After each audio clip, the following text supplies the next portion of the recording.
안녕하세요. 제 아내와 관련된 이야기인데 정말 말로 설명하기 어려운 일들이 지난 1년 동안 있었거든요. 저는 서울에 사는 39살 남자입니다. 작은 카페를 운영하고 있고 아내와 결혼한 지 올해로 딱 10년이 됐습니다. 지금 이 사연을 쓰면서도 손이 떨립니다. 아내를 처음 만난 건 제가 29살, 아내가 27살 때였습니다. 당시 저는 대학 선배가 운영하던 작은 디자인 스튜디오에서 일하고 있었고, 아내는 그 스튜디오와 협업하는 광고 대행사 직원이었어요. 처음 본 순간부터 뭔가 달랐습니다.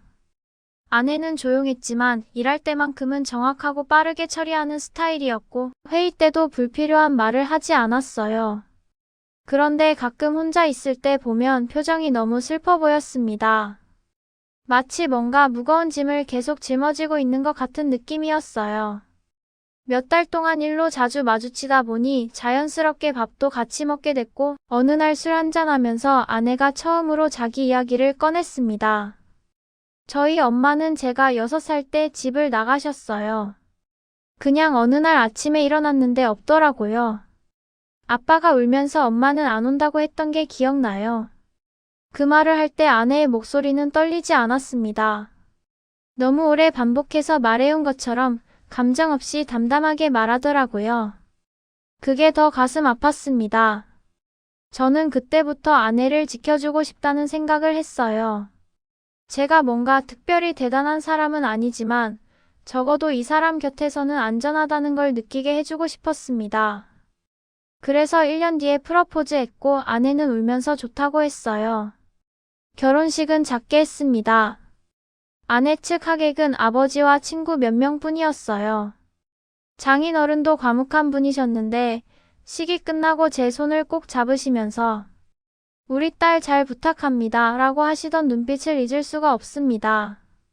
결혼 후 5년 동안은 정말 평화로웠습니다. 저는 회사를 그만두고 작은 카페를 차렸고 아내는 회사 다니면서 아이도 낳았어요.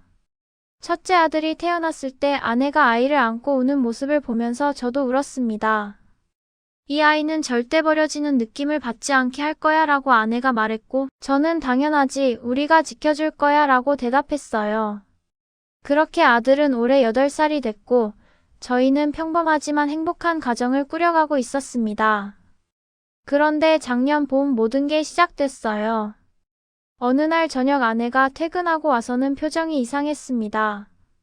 평소에도 말이 적은 편인데 그날은 아예 입을 열지 않더라고요. 저녁도 거의 안 먹고 방에 들어가더니 한참 있다가 나왔어요. 여보, 나 얘기 좀 해도 될까? 아내가 조심스럽게 물었고 저는 당연히 앉으라고 했습니다.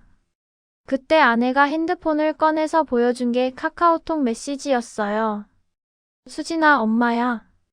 너 찾는데 오래 걸렸어. 한 번만 만나줄 수 있을까? 할 말이 있어.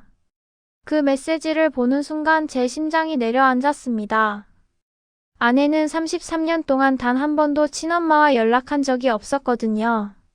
장인어른도 아내 엄마 이야기는 절대 꺼내지 않았고 아내도 자기 엄마를 완전히 지워버린 사람처럼 살았어요. 그런데 갑자기 27년 만에 나타났다는 게 믿기지 않았습니다. 어떻게 하고 싶어? 제가 물었고 아내는 단호하게 말했어요. 차단할 거야. 만날 생각 없어. 저는 아내 결정을 지지했습니다. 그래, 내가 결정한 대로 해. 내가 옆에 있을게. 그날 밤 아내는 그 번호를 차단했고 저희는 그걸로 끝난 줄 알았어요. 근데 일주일 뒤에 또 다른 번호로 연락이 왔습니다. 이번엔 문자가 아니라 전화였어요. 아내는 전화를 받지 않았고 바로 또 차단했습니다. 하지만 그 뒤로도 계속 다른 번호로, 다른 이메일로, 심지어 SNS 메시지로도 연락이 왔어요. 제발 한 번만 만나자, 죄송하다, 할 말이 있다는 내용이 반복됐습니다. 아내는 점점 예민해졌어요. 밤에 잠을 잘 못 자고 핸드폰 알림만 울려도 깜짝깜짝 놀라고 출근할 때도 표정이 어두워졌습니다. 아들이 엄마 왜 그래? 라고 물어볼 정도였어요. 저는 아내에게 계속 괜찮아, 내가 다 막을게라고 말했지만 사실 속으로는 불안했습니다. 이 상황이 언제까지 이어질지, 아내 친엄마가 왜 갑자기 나타난 건지 도무지 알 수 없었거든요. 그러던 어느 날 제 카페로 낯선 여자가 찾아왔습니다. 50대 후반쯤 되어 보이는 여자였는데 옷차림이 깔끔했고 화장도 진하게 하고 있었어요. 처음엔 그냥 손님인 줄 알고 어서 오세요 했는데 그 여자가 카운터 앞에 서서 조용히 말했습니다. 사장님이 우리 수진이 남편이시죠? 그 순간 등골이 오싹했어요. 이 사람이 아내 친엄마구나 싶었습니다. 누구세요?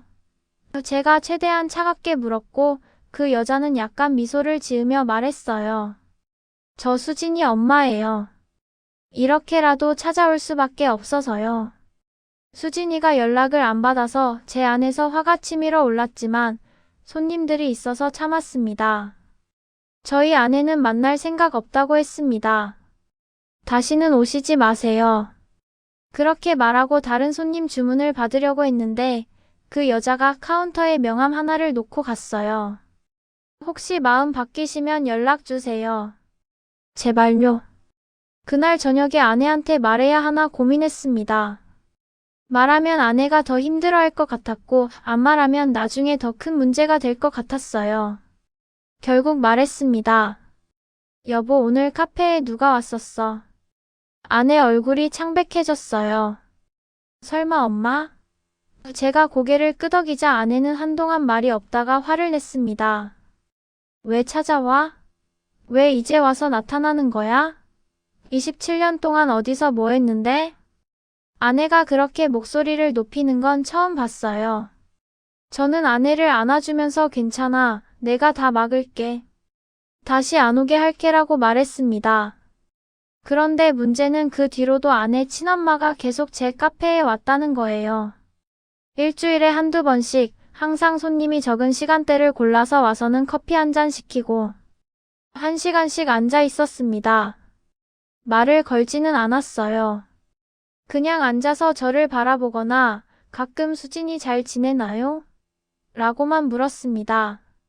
저는 대답하지 않았고 그 여자는 그냥 커피 마시고 조용히 나갔어요. 이게 한 달 정도 계속됐습니다. 저는 아내한테 말하지 않았어요.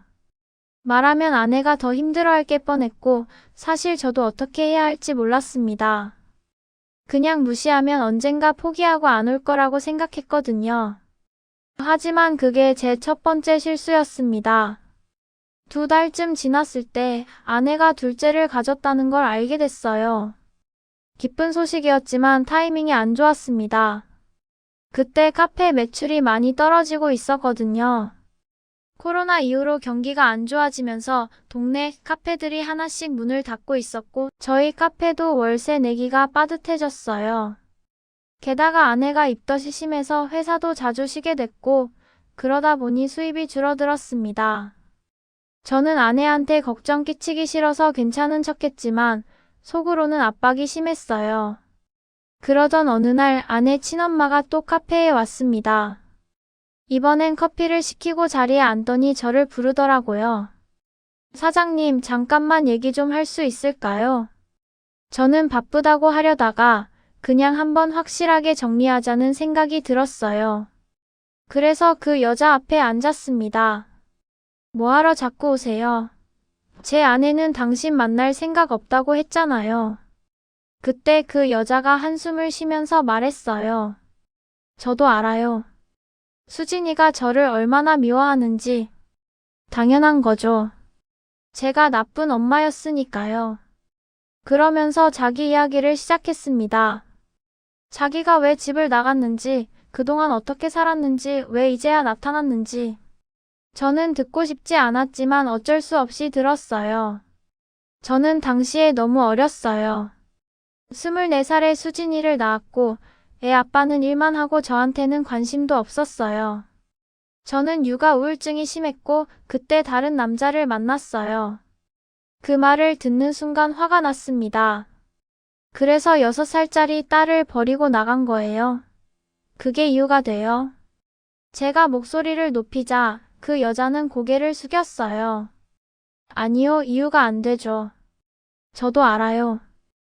하지만 그때는 제가 그 집에 있으면 미쳐버릴 것 같았어요. 그래서 도망쳤죠. 비겁하게. 그러면서 자기는 그 남자와 결혼해서 미국에서 살았다고 했어요. 새로운 가정을 꾸렸고 그 남자 밑에서 두 아들을 낳아서 키웠다고 했습니다. 그럼 왜 이제 와서 나타난 거예요? 제가 물었고 그 여자는 잠시 말을 멈췄다가 조용히 말했어요. 제가 병에 걸렸어요. 췌장암 말기예요. 6개월 정도 남았다고 하더라고요. 그 말에 저는 할 말을 잃었습니다. 수진이한테 용서받으려고 온 건 아니에요. 그냥 죽기 전에 한 번만 보고 싶었어요. 그리고 미안하다고 말하고 싶었어요. 그 여자의 눈에 눈물이 고였지만 저는 동정심이 들지 않았습니다. 그건 당신이 원하는 거잖아요. 제 아내가 원하는 게 아니라. 그 여자는 고개를 끄덕였어요. 맞아요. 제가 이기적이죠. 하지만 제발 수진이한테 전해주세요. 엄마는 정말 미안하다고. 그리고 그러면서 봉투 하나를 꺼냈습니다. 이건 미국에 있는 제 집 명의랑 통장 정보예요. 제가 죽으면 수진이가 상속받을 수 있게 해놨어요. 많지는 않지만 제가 수진이한테 줄 수 있는 게 이것밖에 없어서요. 저는 그 봉투를 받지 않았어요. 돈으로 해결하려고요? 27년 동안 버린 딸한테? 그 여자는 아무 말도 하지 못했습니다. 그날 이후로 아내 친엄마는 카페에 오지 않았어요. 저는 그 봉투를 그냥 카운터 서랍에 넣어뒀습니다. 아내한테 말해야 하나 고민했지만 아내가 입덧으로 힘들어하는 모습을 보니 차마 말을 꺼낼 수가 없었어요. 그냥 조금 지나면 다 잊혀질 거라고, 그 여자도 더 이상 나타나지 않을 거라고 생각했습니다. 하지만 그게 제 두 번째 실수였어요. 8월 중순쯤이었습니다. 저희 결혼 10주년 기념일이었어요.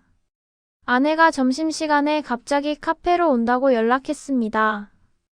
여보, 오늘 기념일이잖아. 점심 같이 먹자라고 문자가 왔고 저는 기뻤어요. 아내가 입덧 때문에 밥도 잘 못 먹던 시기였는데 이렇게 나와준다는 게 고마웠습니다. 저는 카페 문을 잠시 닫고 근처 식당 예약하려고 전화하고 있었어요. 그때 카페 문이 열렸습니다. 저는 아내가 온 줄 알고 왔어? 라고 하면서 돌아봤는데 들어온 사람은 아내 친엄마였어요. 제 표정이 굳었습니다. 왜 또 오신 거예요? 오지 말라고 했잖아요. 그 여자는 많이 수척해져 있었어요. 2주 전보다 확실히 말랐고 얼굴색도 안 좋았습니다. 사장님, 제발 부탁이에요. 수진이 전화번호만이라도 알려주세요. 아니면 제 편지라도 전해주세요. 제가 거절하려는 순간 카페 문이 또 열렸습니다. 이번엔 정말 아내였어요. 아내는 문을 열고 들어오다가 카운터 앞에 서 있는 그 여자를 보고 멈췄습니다. 그리고 저와 그 여자를 번갈아 보면서 표정이 굳어갔어요. 그때 제가 느낀 공포는 설명할 수가 없습니다. 아내 눈에서 모든 빛이 사라지는 게 보였거든요. 이게 뭐야? 아내가 떨리는 목소리로 물었습니다. 저는 바로 아내한테 다가가려고 했어요. 여보, 이건 근데 아내가 손을 들어서 저를 막았습니다. 그리고 친엄마를 똑바로 쳐다봤어요. 왜 여기 있어요? 아내 목소리는 차가웠습니다. 친엄마는 떨리는 목소리로 대답했어요. 수진아, 엄마야. 그동안 연락했는데 내가 안 받아서. 그래서 내 남편한테 온 거예요. 아내가 끊어서 말했습니다. 그리고 저를 봤어요. 여보, 이 사람 언제부터 여기 온 거야? 제가 대답하기도 전에 아내는 이미 다 알고 있다는 표정이었어요. 아까부터 여기 있었던 거 아니지? 오늘만 온 게 아니지? 저는 할 말이 없었습니다. 거짓말할 수도 없었고요. 2달 전부터요. 제가 조용히 말했습니다. 아내 얼굴에서 혈색이 싹 가셨어요. 2달? 2달 동안 나한테 숨긴 거야? 저는 변명하려고 했어요. 여보, 너 힘들까봐 입덧도 심하고 회사 일도 바쁘고 해서. 근데 아내가 웃었습니다. 비웃는 것도 아니고 그냥 허탈하게 웃는 거예요. 그게 이유야? 나 힘들까봐? 그럼 지금은 안 힘들 것 같아? 아내 친엄마가 끼어들려고 했어요. 수진아, 내 남편 탓하지 마. 이건 다 엄마가. 근데 아내가 돌아서면서 말했습니다. 당신한테 할 말은 없어요. 27년 동안 없다가 왜 이제 나타나는지도 궁금하지 않고 무슨 사정이 있는지도 듣고 싶지 않아요. 그냥 다시는 내 앞에 나타나지 마세요. 내 남편 앞에도요. 그리고 저를 보면서 말했어요. 나 먼저 갈게. 그렇게 아내는 카페를 나갔습니다. 저는 바로 따라가려고 했는데 아내 친엄마가 제 팔을 잡았어요. 사장님, 제발 이것만이라도 수진이한테. 저는 그 손을 뿌리쳤습니다. 당신 때문에 제 아내가 지금 얼마나 힘든지 알아요? 다시는 오지 마세요. 진짜 경찰 부를 거예요. 그렇게 말하고 카페 문을 닫고 아내를 쫓아갔습니다. 아내는 집으로 가지 않고 근처 공원 벤치에 앉아 있었어요. 제가 다가가자 아내가 말했습니다. 앉지 마. 그냥 서 있어. 저는 아내 앞에 섰고 아내는 저를 올려다보면서 물었어요. 2달 동안 몇 번이나 만난 거야? 만난 게 아니라 그냥 카페에 왔었어요. 저는 상대 안 했어요. 아내가 코웃음을 쳤습니다.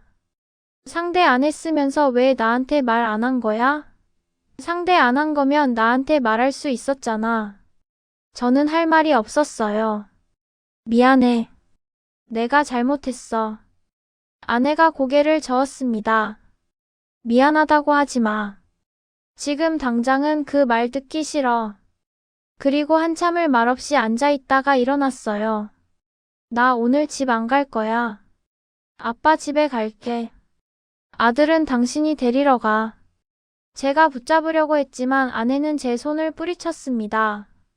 지금은 당신 얼굴 보기 싫어. 좀 혼자 있고 싶어.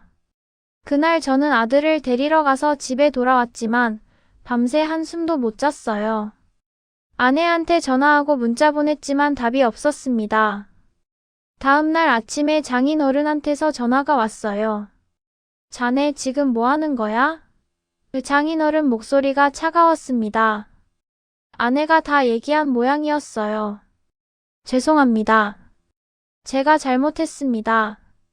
장인어른은 한숨을 크게 쉬셨어요. 수진이가 얼마나 힘들게 살아왔는지 자네도 알잖아. 그의 엄마 일로 얼마나 상처받았는지. 그런데 자네가 그걸 숨겼어? 저는 변명할 수 없었습니다. 장인어른 말씀이 다 맞았으니까요. 수진이는 지금 많이 혼란스러워해. 당신을 믿었는데 배신당했다고 생각하고 있어. 자네가 어떻게 할 건지 잘 생각해봐. 전화를 끊고 나서 저는 정말 막막했어요. 어떻게 해야 할지 도무지 모르겠더라고요. 사흘 뒤에 아내가 집에 돌아왔습니다. 하지만 예전 같지 않았어요. 저한테 말을 거의 안 했고 같은 공간에 있어도 저를 쳐다보지 않았습니다. 밤에도 등을 돌리고 잤어요. 제가 여보라고 부르면 응이라고만 대답하고 대화가 이어지지 않았습니다. 아들도 눈치를 챘는지 조용했어요. 엄마 아빠 싸웠어? 라고 물었을 때 제 가슴이 찢어지는 것 같았습니다. 일주일쯤 그렇게 지나갔을 때 저는 더 이상 못 참겠더라고요. 아내가 설거지하고 있을 때 뒤에서 말했습니다. 여보, 우리 얘기 좀 하자. 이렇게는 안 되잖아. 아내가 설거지를 멈추고 돌아섰어요. 할 말 있어? 저는 모든 걸 다 말했습니다. 아내 친엄마가 언제부터 왔는지, 무슨 말을 했는지, 왜 숨겼는지. 나는 진짜 너 힘들까봐 그랬어. 내가 입덧도 심하고 일도 바빠서 스트레스 받는 거 알았잖아. 그래서 내가 알아서 처리하려고 했어. 아내는 제 말을 다 듣고 나서 한참을 말이 없었어요.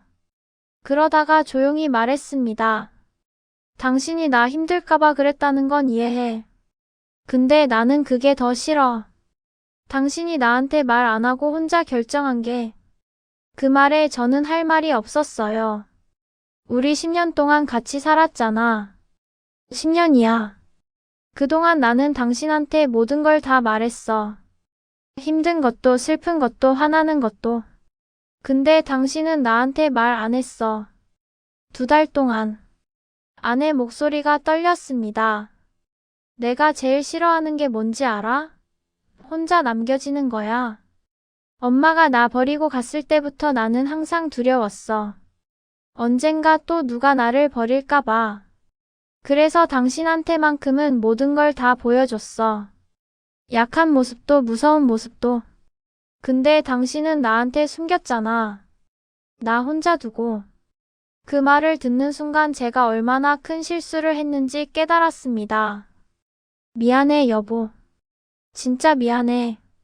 나는 너를 보호하려고 했던 건데 그게 오히려 너를 다치게 한 거구나. 저는 아내를 안으려고 했지만 아내는 한 걸음 물러섰어요. 지금 당장은 안 돼. 나 아직 정리가 안 됐어. 당신을 용서하고 싶은데 마음이 안 따라와. 그리고 방으로 들어가 버렸습니다. 그날 밤 저는 장인어른께 전화했어요. 장인어른, 저 어떻게 해야 할까요? 장인어른은 한참을 침묵하시다가 말씀하셨습니다. 자네가 왜 그랬는지는 이해해. 근데 수진이 입장에서는 배신감이 클 거야. 그 애는 어릴 때부터 사람을 믿는 게 어려웠어. 엄마가 떠난 뒤로 누구한테도 마음을 안 열었지. 그러다 자네를 만나서 처음으로 믿었던 거야. 장인어른 목소리가 무거웠습니다. 근데 자네가 그 신뢰를 깬 거지. 설령 좋은 의도였다 해도. 이제 자네가 할 수 있는 건 시간을 주는 거야. 그리고 다시는 숨기지 말고 모든 걸 투명하게 보여줘. 그게 수진이한테 필요한 거야. 장인어른 말씀을 듣고 나서 저는 눈물이 났어요. 제가 정말 바보 같은 짓을 한 거구나 싶었습니다. 그 뒤로 일주일 정도 더 지났을 때 아내가 먼저 말을 걸어왔어요. 여보, 나 결정했어. 저는 가슴이 철렁했습니다. 혹시 이혼 이야기를 하려나 싶었거든요. 근데 아내가 한 말은 달랐어요. 나 그 사람 만나볼래? 제가 놀라서 물었습니다. 누구? 내 엄마? 아내가 고개를 끄덕였어요. 응. 만나서 확실하게 정리하고 싶어. 저는 걱정됐습니다. 괜찮겠어? 만나면 힘들 텐데. 아내가 저를 보면서 말했어요. 힘들겠지. 근데 계속 도망만 칠 수는 없잖아. 27년 동안 도망쳤는데 이제는 마주하고 싶어. 그래야 내가 앞으로 나갈 수 있을 것 같아. 그 말을 듣고 저는 아내가 정말 강한 사람이라는 걸 다시 느꼈어요. 내가 같이 갈게. 근데 아내가 고개를 저었습니다. 아니, 혼자 갈래. 이건 내가 해결해야 할 일이야. 사흘 뒤 아내는 친엄마를 만났습니다. 저는 집에서 기다렸어요. 2시간 정도 지났을 때 아내한테서 전화가 왔습니다. 여보, 나 지금 아빠 집에 있어. 오늘 여기서 자고 내일 집에 갈게.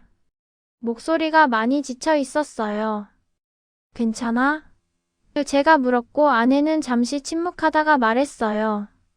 괜찮아. 그냥 좀 정리할 시간이 필요해. 다음날 아내가 집에 돌아왔을 때 표정이 달라져 있었어요. 뭔가 정리된 것 같은 얼굴이었습니다. 아내는 소파에 앉아서 저를 불렀어요. 여보, 앉아봐. 얘기할 게 있어. 저는 아내 옆에 앉았고 아내는 천천히 말하기 시작했습니다. 어제 그 사람 만났어. 처음엔 아무 말도 안 나오더라. 27년 만에 보는 엄마인데 낯선 사람 같았어. 아내는 계속 말했어요. 그 사람이 왜 나를 버렸는지, 그동안 뭐 했는지 다 들었어. 그리고 지금 췌장암 말기래. 얼마 안 남았다고. 제가 놀라서 아내를 봤습니다. 아내 친엄마가 그 이야기를 아내한테도 한 거였어요. 그 사람이 미안하다고 했어. 수없이. 근데 나는 그 말이 와닿지 않더라. 27년이라는 시간을 미안하다는 말로 채울 수는 없으니까. 아내가 눈물을 닦았어요. 나는 그 사람한테 말했어. 용서는 못한다고. 근데 미워하면서 살기도 지쳤다고. 그래서 이제는 그냥 남이 되고 싶다고. 그 사람 인생이랑 내 인생을 완전히 분리하고 싶다고. 제가 아내의 손을 잡았습니다. 그래서 어떻게 됐어? 아내가 저를 보면서 말했어요. 그 사람이 울면서 고맙다고 하더라. 만나줘서 고맙다고. 그리고 이제 연락 안 하겠다고. 그날 저녁 아내와 저는 오랜만에 제대로 된 대화를 했어요. 아내가 먼저 말했습니다. 여보, 당신한테도 할 말 있어. 저는 긴장했어요. 당신이 나한테 숨긴 거 처음엔 정말 화났어. 배신당한 것 같았어. 근데 생각해보니까 당신도 나 때문에 힘들었을 거야. 어떻게 말해야 할지 몰라서 그랬을 거고. 저는 아내한테 사과했습니다. 미안해. 진짜 미안해. 다시는 안 그럴게. 앞으로는 뭐든지 다 말할게. 작은 것도 큰 것도. 아내가 저를 보면서 웃었어요. 나도 미안해. 너무 차갑게 대한 것 같아. 당신도 힘들었을 텐데. 그렇게 저희는 서로를 안았습니다. 오랜만에 느끼는 따뜻함이었어요. 그로부터 한 달 뒤 아내 친엄마한테서 연락이 왔습니다. 이번엔 전화가 아니라 편지였어요. 아내 아버지 집으로 보낸 편지였는데 장인어른이 아내한테 전달했다고 했습니다. 편지에는 친엄마의 마지막 인사와 함께 변호사 연락처가 적혀 있었어요. 유산 상속 관련된 내용이었습니다. 아내는 그 편지를 보고 한참을 말이 없었어요. 여보, 이거 어떻게 할 거야? 제가 물었고 아내는 한숨을 쉬면서 말했어요. 모르겠어. 솔직히 받고 싶지도 않아. 근데 뱃속에 애도 있고 우리 형편도 그렇게 좋지 않잖아. 저는 아내를 안아주면서 말했습니다. 내가 결정해. 어떤 결정을 해도 나는 내 편이야. 아내가 저를 보면서 물었어요. 당신 생각은 어때? 저는 솔직하게 말했어요. 나는 내 마음이 편한 게 제일 중요해. 돈이 필요하긴 하지만 그게 너한테 상처가 된다면 받지 않는 게 나을 것 같아. 아내는 며칠을 고민하더니 결정을 내렸습니다. 받을래. 근데 우리가 다 쓰지는 않을 거야. 그리고 아내는 제게 계획을 말해줬어요. 유산 중 일부는 아빠한테 드릴 거야. 아빠가 나 혼자 키우느라 고생 많이 하셨잖아. 그리고 일부는 당신 부모님께도 드릴 거고. 나머지는 애들 교육비로 저축해둘래. 저는 아내가 정말 대단하다고 느꼈어요. 2달 뒤 아내 친엄마가 돌아가셨다는 연락이 왔습니다. 미국에 있는 아들이 전화했다고 해요. 아내는 장례식에 가지 않았습니다. 나는 안 갈 거야. 그 사람 인생에서 나는 이미 오래전에 빠져나온 사람이니까. 대신 좀은 화환은 보냈어요. 수진 올림이라고만 적어서요. 그게 아내가 친엄마한테 할 수 있는 마지막 인사였습니다. 유산 처리는 3달 정도 걸렸어요. 생각보다 금액이 컸습니다. 미국에 있는 집 한 채와 통장에 있던 돈을 합치면 거의 5억 정도였어요. 아내는 약속대로 그 돈을 나눴습니다. 장인어른한테 1억, 저희 부모님한테 5천만 원, 나머지는 아이들 교육비 통장에 넣었어요. 그리고 일부는 카페 운영 자금으로 썼습니다. 돈이 생기면서 저희 생활도 조금 나아졌어요. 카페 월세 걱정도 덜었고 둘째 출산 준비도 여유 있게 할 수 있었습니다. 하지만 아내는 여전히 복잡한 표정을 지을 때가 많았어요. 왜 그래? 제가 물으면 아내는 이렇게 말했습니다. 이상해. 27년 동안 없던 사람이 죽으면서 이렇게 큰 걸 남기고 갔다는 게 이게 그 사람의 사과였을까? 아니면 그냥 죄책감이었을까? 저는 아내한테 말해줬어요. 뭐든 상관없어. 중요한 건 지금 우리야.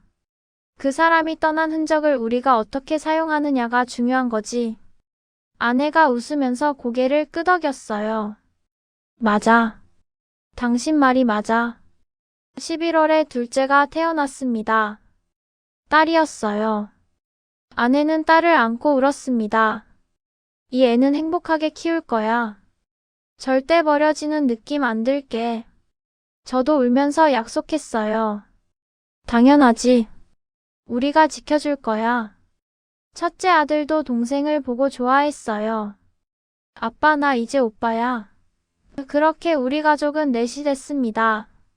지금 돌이켜보면 지난 1년이 정말 힘들었어요.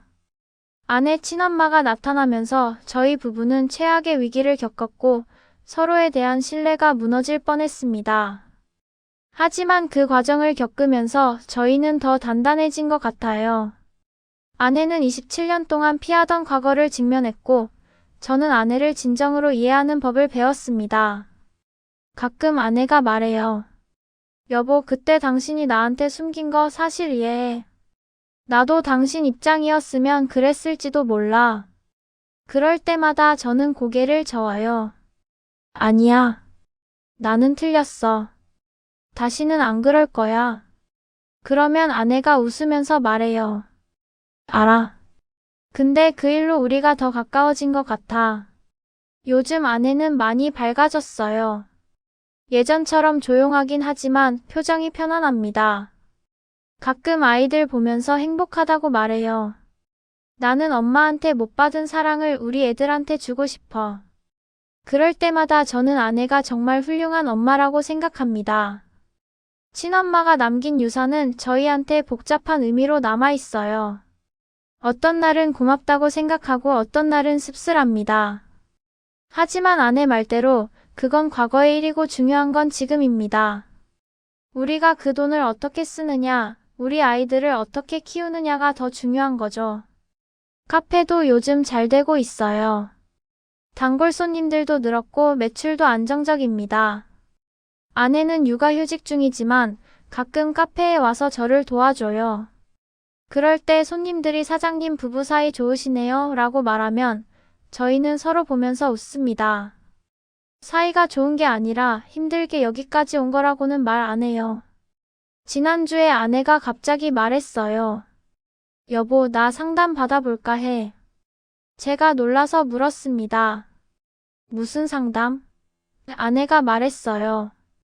심리 상담. 내가 엄마 문제를 겉으로는 정리했다고 하는데 아직도 가끔 꿈에 나와. 그래서 전문가한테 한번 얘기해보고 싶어.